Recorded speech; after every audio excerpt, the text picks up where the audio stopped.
I wanted to create platforms to women to be able to use their voice, because I felt that if we saw the faces of women who were incarcerated and heard their voices, that there would be no woman or girl in prison or jail. I'm a firm believer that you can hold people accountable by healing them. And prisons and jails don't do that. Welcome to the Women on the Move podcast. I'm your host, Sam Saperstein. In today's episode, I'm speaking with Dr. Topeka K. Sam, a remarkable individual whose experience from incarceration led her to create and advocate for solutions to help women transitioning back into society. Dr. Sam is the founder and executive director for the Ladies of Hope Ministries and the co-founder of a safe housing space for women and girls, Hope House NYC. She's a pioneer in the fight for the decriminalization and decarceration of women and girls, relentlessly working to provide resources and support for those transitioning back to society. With her unwavering dedication and profound impact, Dr. Sam is a beacon of hope and empowerment for countless individuals. Topeka, welcome to the Women on the Move podcast. It is really great to have you on with us. Thank you so much for having me, Sam. It's such an honor. I'd love to start with your own story, how you got to where you are today, why you are an advocate in the way you are. Can you tell us about that? Yeah, sure. Well, how I'm here today is through my own journey of incarceration, spending 3.5 years in federal prison and seeing all of the disparities and harms that women and girls had faced. I knew when I came home, because of the support services, the family, community, and that I had, that I could do anything. But the sisters that I left behind would not. And so as God would have it, I was really just moved to start my organization, the Ladies of Hope Ministries, while I was incarcerated. And when I was released in 2015, I hit the ground running. So you really had this thought and idea before you left prison. You wanted to do this. What inspired you to do that then originally? A lot. I would say when I was in, the women that I met, when I started my journey in a county jail, they were really poor, Black, white, brown, low levels of education, low socioeconomic backgrounds, and really no opportunity. When I got to federal prison, I was incarcerated with doctors, lawyers, senators, judges. And it was such a big difference. And women were being criminalized for sex work because they had to, or substance misuse because of the trauma and things that they faced throughout their lives. And no opportunities to come home to, not a home. 85% of all women are mothers of dependent children, and having to get their children back, and all the things that women face that men don't coming home. Yeah. And so because I knew that I could, just as a small child, I always very just driven and ambitious, and I knew that I could come, and I did. And so that's how I really started, from the sisters that I met. It's such a stark change or difference between the women you encountered in the various areas. I think that's really so powerful that you took that experience knowing that others were leaving prison and not having the same resources that you did.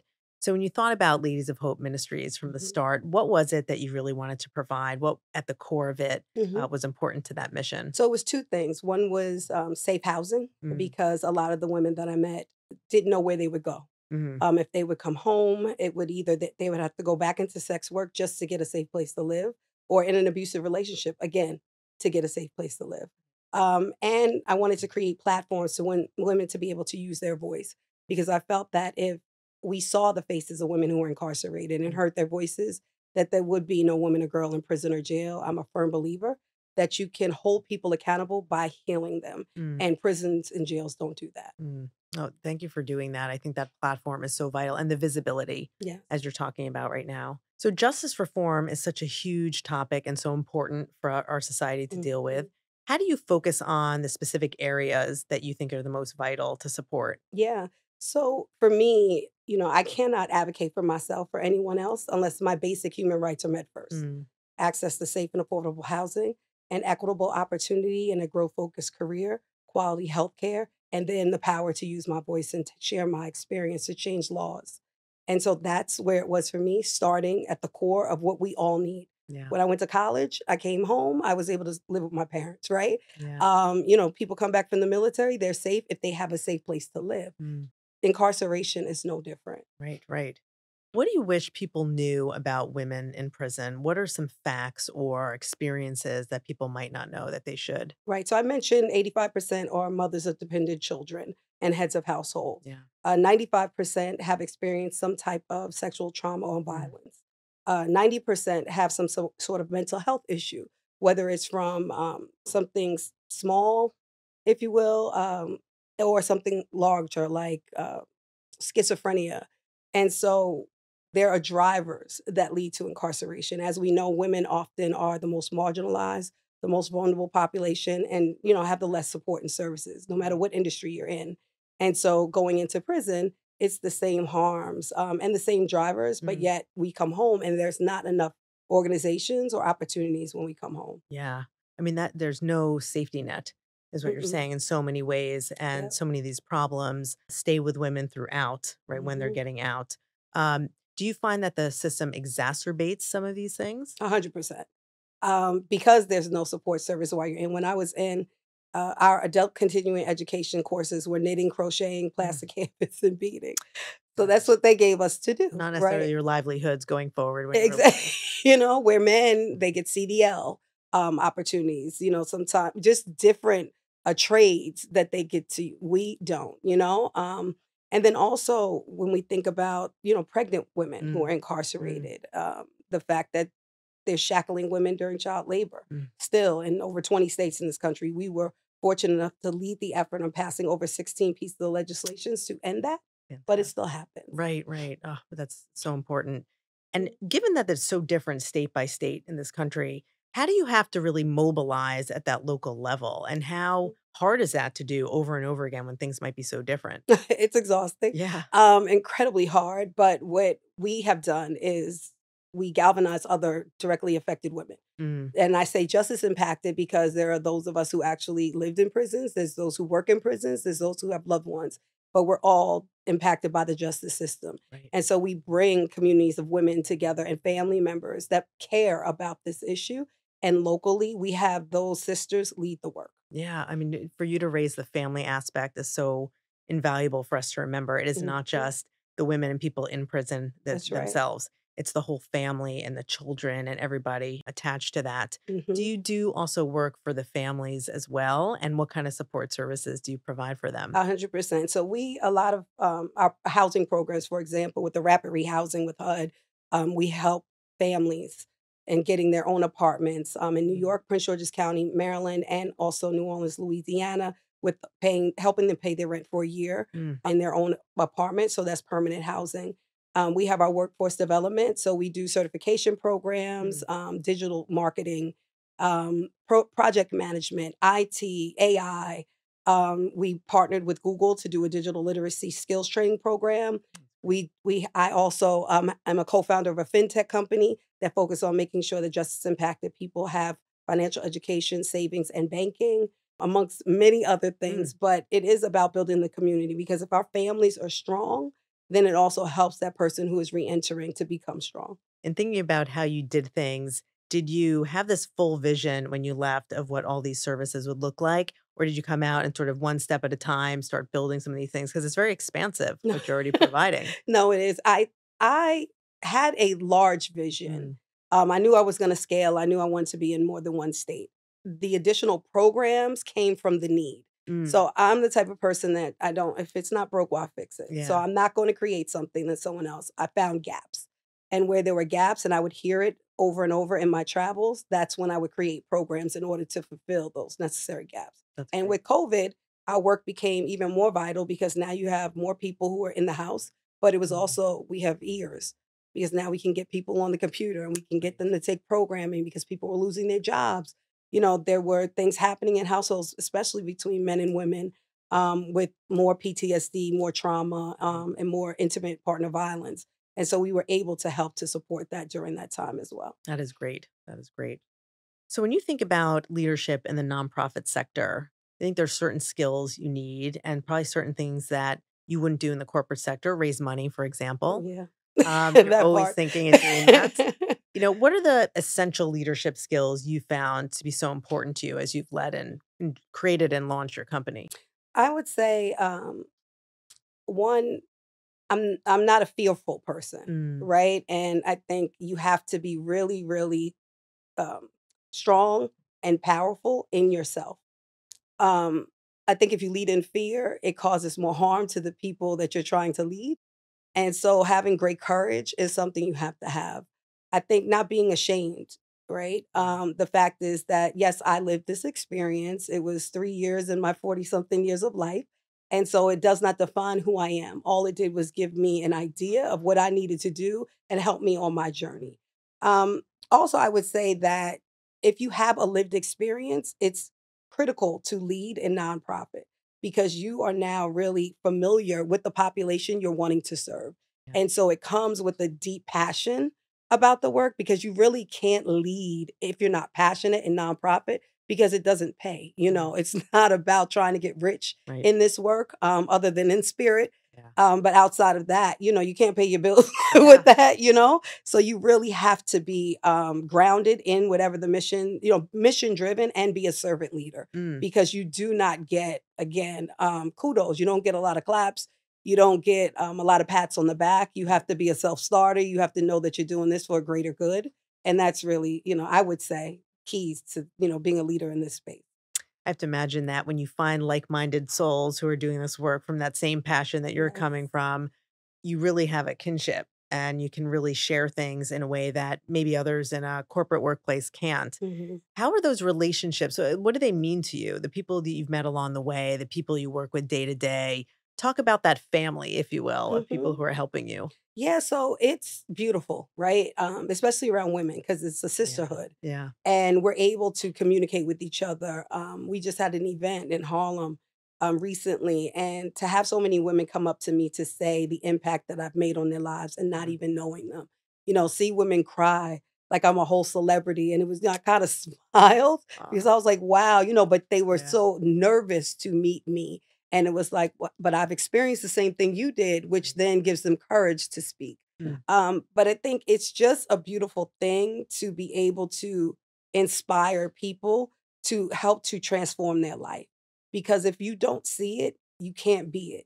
And so often, so many people come from specific communities, I was raised in a very privileged community in Manorville, Long Island. mm, But when I got to college at an HBCU in Baltimore, Maryland, it was completely different. So my lived experiences, even at that time, was different than the community that I came from that I'm a part of. yeah. So even when you may come from a limited resource community, you can't see that you can have more unless you see someone who's lived that experience and got out of it. So that for me is the greatest gift to be able to show women that it doesn't matter where we come from or what we've experienced, that we can be and do and have whatever it is that we want. That is powerful. Thank you. I really appreciate that. I love how you live that all the time.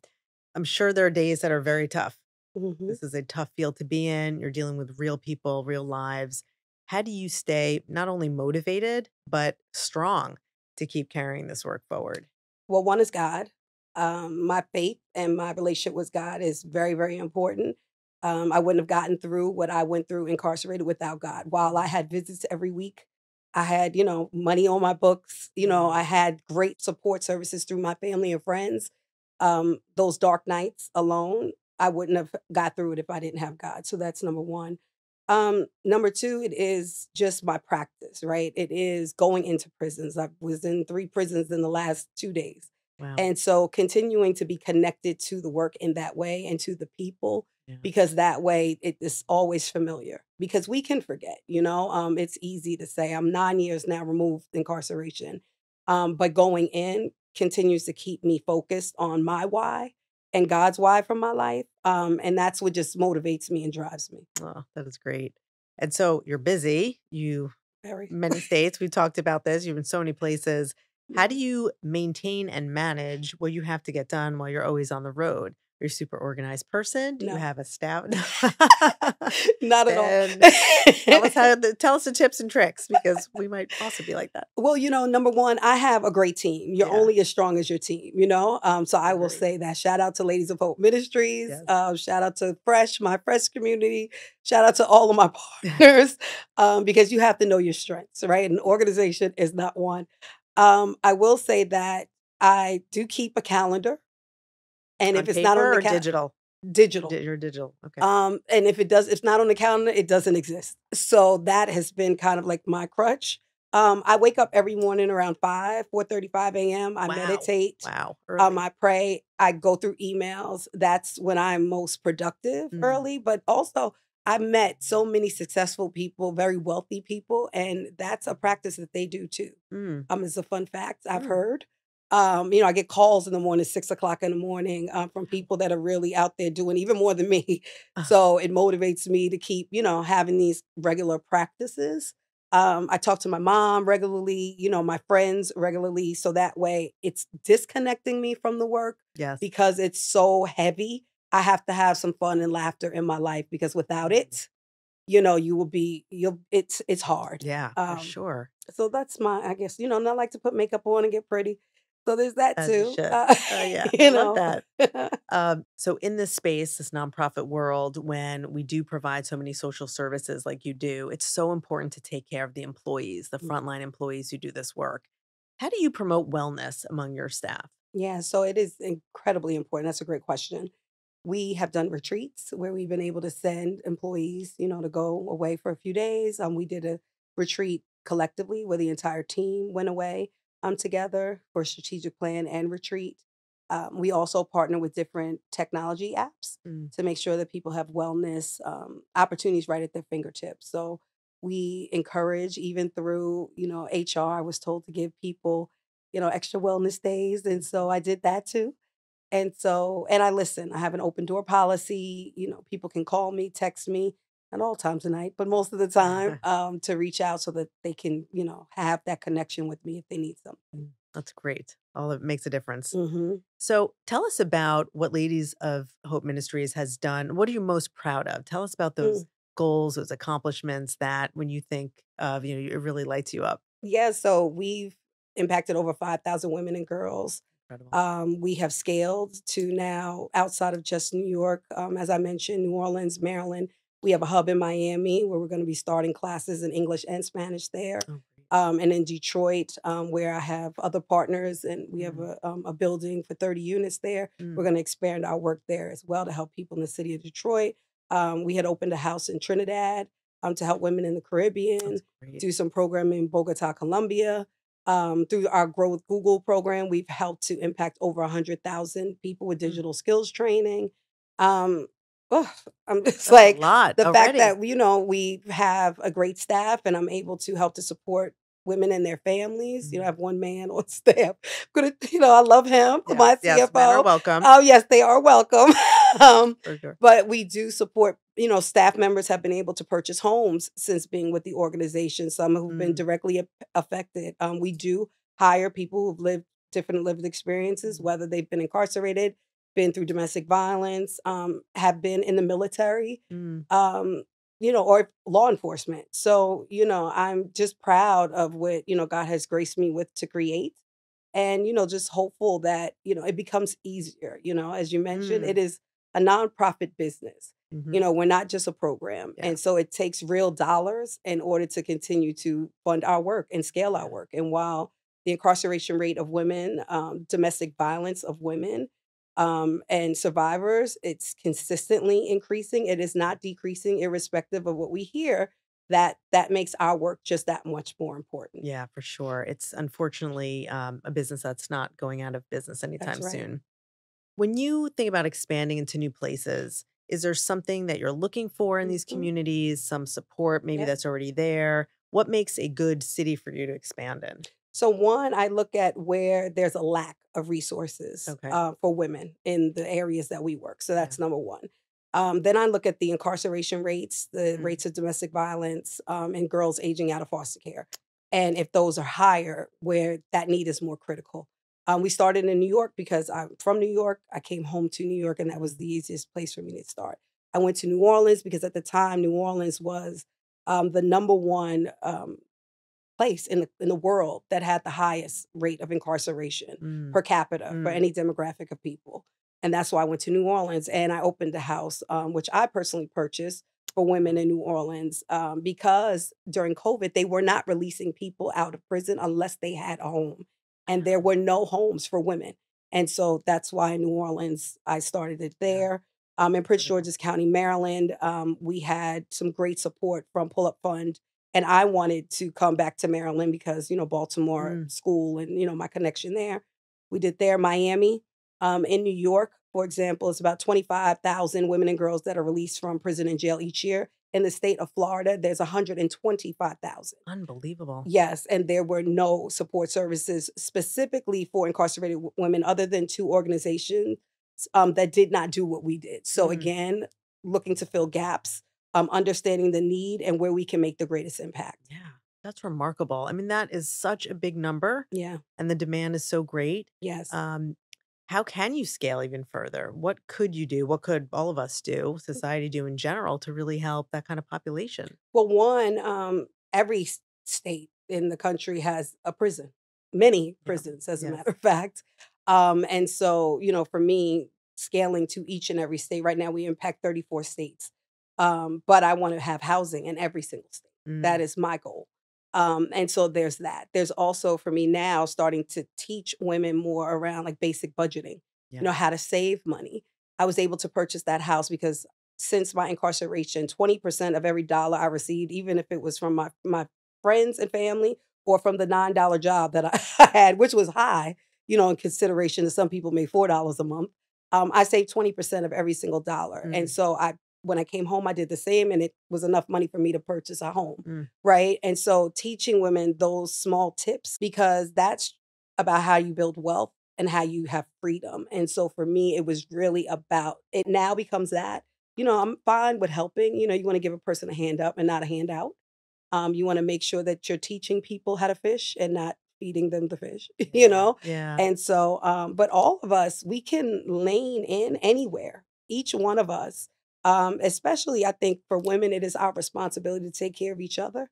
While, I love my men, I had three brothers, I had an Mm. incredible father, and a great fiance. So, I love my men and we want them to help and take care of Definitely. us and support us 100%. But it is also our responsibilities as sisters to take care of each other. And Mm, so I think supporting organizations like the Ladies of Hope Ministries, going and loaning your time, to people who are incarcerated, offering jobs. There are huge barriers still yeah. for people getting employed, barriers for housing, barriers for everything. 40,000, as a matter of fact, for people with convictions.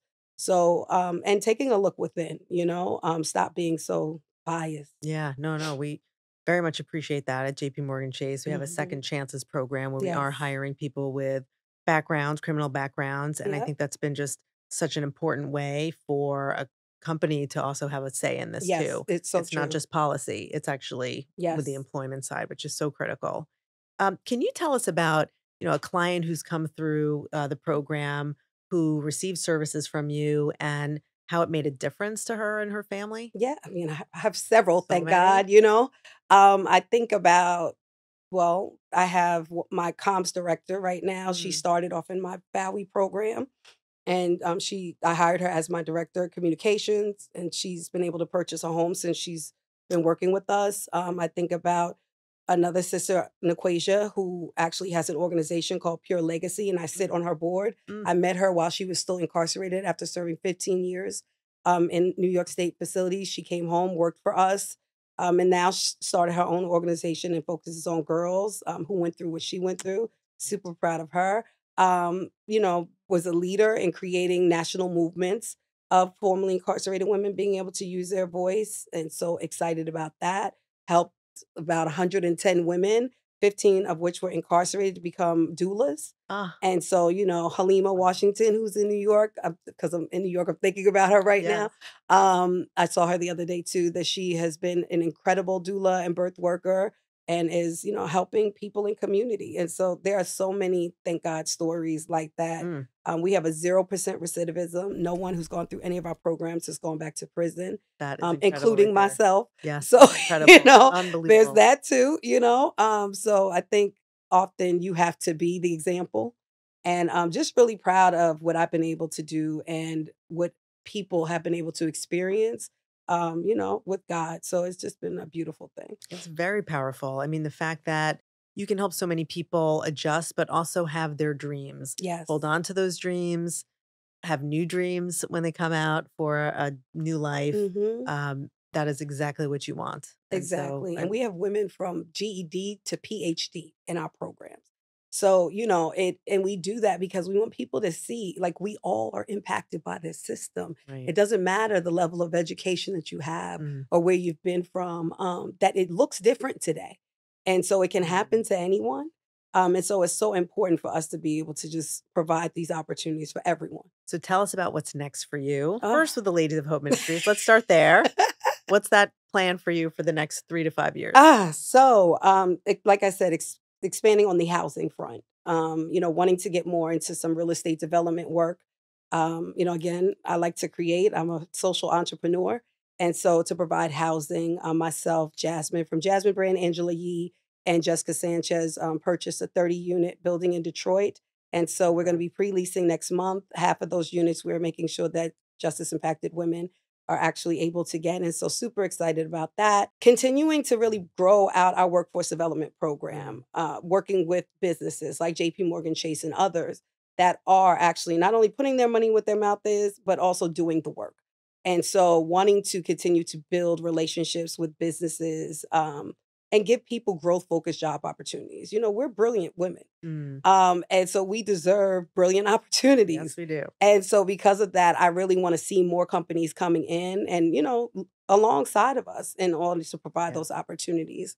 What else? I mean, I would want to retire in 2 years. That's my goal. Do you think you really will? Do you think you're going to slow down? No, I don't. Maybe retire will be just a step back. Just a step Down, back yeah. or be able just to travel around and do whatever I want to That's do, right. eat That's good right. food. What is it? Eat, pray, love, do Yes, all the yes, things. yes. So I hoped for that for myself. I love that. And just continue to, again, find gaps. I love tech. I've always been that type of person. So, build out my fresh community and continue to do that. And a few other projects. We're building a music therapy project, bringing music into prisons Oh, wow. with Cool and Dre. And so just a lot of cool programs and projects that I'm doing. I That's don't think, great. so Yeah. just- I mean, music and technology, I don't know if we often think about that as having that sort of application. we But don't. But tell- stay tuned. It is a super, super cool platform. And our hope is to be able to produce people's music from behind the wall, but them getting paid as they Wow. actually are doing their music. So they'll be able to put it out in the world, get paid for it. So when they come home, they have real money to Yeah. start their life over. So this is it's a business growth for someone, business opportunity. 100%. Yeah, that's Yeah. incredible. Yes. Did you see those skills and talents, firsthand? When you go into Yes. prison? 100. I mean, I had them. I'm classically trained in piano and flute. So, I mean, I had it too, but it's like so many people.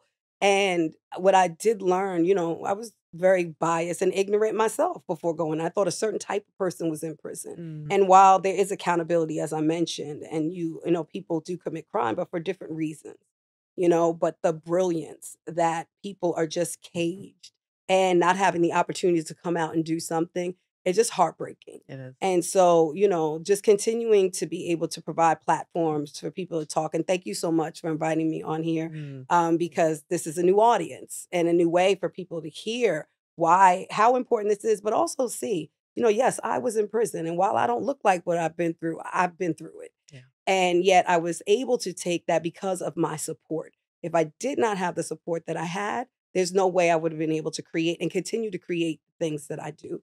And so, I ask again people to please just support. Thank you. We will take that message to heart. And so as we think about building upon your legacy, Yes. what would you like that legacy to be? Oh, what a question. What do I want my legacy to be? My legacy is through the people, right? I think I've created part of a legacy, just through the work that I've done. I also have a personal goal of becoming a billionaire. Oh, tell us more. Yeah, so I believe the more money I have, the more I can do. Mm-hmm. And so because of that, when I came home 9 years ago and started my organization, while great, I built this nonprofit. We've been able to raise over $12 million, and that's a lot of money for the space that I work Absolutely. in in 6 years. Yeah. But I own nothing, right? If I decide to walk away today, that's it. I haven't built any wealth for my family. Yes, I have some real estate projects and other things, but I started thinking about how do I begin to build wealth for myself? how can I do well and do good? Right. And that it was very important for me to be able to do that. So when I started my fresh community, I became a third equity partner in that. And being on the real estate development project, Angela was like, I want to bring you in as a full equity partner, being a third on that.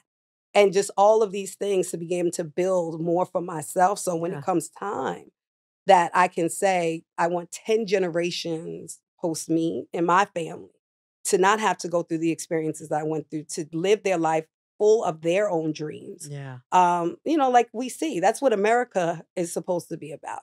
And so, I've been fortunate enough to be raised by parents who are entrepreneurs and who showed us from very young that you can have anything if you work hard for it. And so I think at this, when you talked about like, what's for me, it is making a lot of money so that I can do a lot more good. I love that you're saying this because I think women don't often think about themselves in this equation all the time. They might be thinking about their families and their communities and not being afraid to say, I would like to build wealth for myself and my future generations, which we are very much for, particularly for women to have more equitable opportunities. 100%. And so I don't think you're going to retire anytime soon. It sounds like maybe from Ladies of Hope Ministries. But, what would you say to other women who are out there thinking, gosh, can I do that for myself? How should I even start doing something like that? One, you have to believe it. You have to believe and you have to give yourself permission. It took me a long time to give myself permission to say, yes, I want to do well and do good, right? It took me a minute. But while I have a lot of great supporters through my organization, a lot of wealthy ones, and I would go into their beautiful homes and I would see, all the beautiful things. And I was like, oh, this is great, but I want this for myself, like I'm happy to meet you on your yacht, but I want this for myself, like all of this is great, but I want this for myself, and that I should not feel bad about that because I'm doing good work. And so, for other women out there, one, it's okay. It's okay to say, I want this for myself and my family, and it's okay to get it. And I also think that when you want something for yourself, you have to be around people you aspire to be like. And so it is about changing those that are around you. It's about changing the things that you're looking at. It's about what are we putting in our minds and in our bodies. It's about all of that. And so, but it starts from you believing in yourself. So just write an affirmation on my mirror. I have lipstick. Yes. I am a billionaire. And I look at it every morning. And so, I'm creeping up in your there. Signature pink? Is it written in your signature pink? In my signature pink. I promise when I was incarcerated, I wore lipstick every day. Anybody I was in will tell you that. But it is important, right? Yeah. We have to give ourselves permission to do that. Well, thank you for that. And so as listeners take away from this conversation, all that you stand for, what would you hope they do in their own lives? Well, one, believe in yourself. Know that many of us are incarcerated before we even go to a prison, right? You can be living in a prison in your mind, in your community, before you've even gotten through what I've been through. You can change that today, right? Each day, God gives us grace. We can get up every morning and we can decide we don't want to be who we are. We don't want to do what we used to do, and we want something different. And so I think you start today. If you want something different for yourself, you do it today. And whatever those steps are, you make sure you take them. And even if they're small steps closer to where you want to be. But you have to take the steps. Thank you so much, Topeka. It's so nice to speak with you. Thank you. I love the work that you're doing on behalf of women all over the country. Thank you. So my heart is with you and everything you've been supporting. So thank you for telling your story here. Thank you, Sam. I appreciate it. Thank you for listening to my conversation today with Dr. Topeka K. Sam. I am so inspired by the work that she does and grateful that she took her own lived experience and channeled it into helping so many others, the most vulnerable in our communities. If you like today's episode, please subscribe on your favorite podcast channel so you don't miss any more. And please share it with others. I hope today you are inspired to lead with purpose.